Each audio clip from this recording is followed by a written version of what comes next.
নমস্কার ঠাকুর মশাই। আরে নমস্কার নমস্কার। সকাল সকাল এসে আমাদের বাড়ির লক্ষ্মী পুজোটা সেরে দিয়ে যাবেন কিন্তু। আপনি কি বলছেন একটু ভেবে বলুন তো। আমি জানেন কত বিজি। করবাড়ি পুজো, ধরবাড়ি পুজো, ফণি কাকিমা, পলাশ কাকা, অর্পিতা বৌদি বাড়ি পুজো করে দিন, আপনার বাড়ি পৌঁছতে আমার বিকাল হয়ে যাবে। হ্যালো। আরে বারবার কল করে ডিস্টার্ব কেন করছো? এই ওসব বাদ দাও, তুমি আগে বলো তো তোমার বারবার ফোনটা এঙ্গেজ আছে কেন? তুমি কি অন্য কোথাও চক্কর চালাচ্ছো?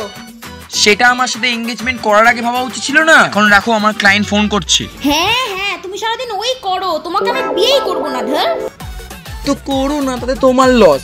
তোমার বাবা না লম্ফ নিয়ে খুঁজলো, এরকম উঁচু জাতির আর দুটো বামুন জামাই পাবে না, ঠিক আছে? বৌদি বলছি পুজো হয়ে গেছে, এবার আমার দক্ষিণাটা চটপট দিয়ে দিন।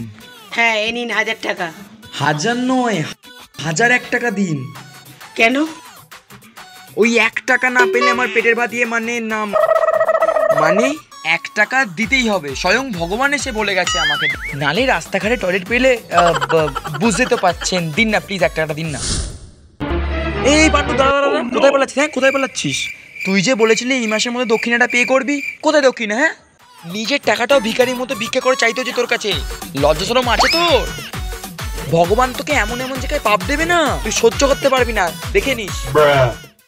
এ ভাই, তুই এত বছরে কোথায় কোথায় পুজো করেছিস বলতো? আমি যা বলবো তুই বিশ্বাস করতে পারবি না। তারাপীঠের নাম শুনেছিস? হ্যাঁ, তারাপীঠে তো গেছি আমি। তারাপীঠ থেকে দক্ষিণেশ্বর সব পুরোহিতরা পুজো করার আগে আমার থেকে পারমিশন নেয়। কি বলিস রে ভাই? একটু উঁচু জাতের বাউন তো, ডিমান্ড বেশি।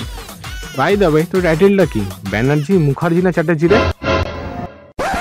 ও অধিকারী।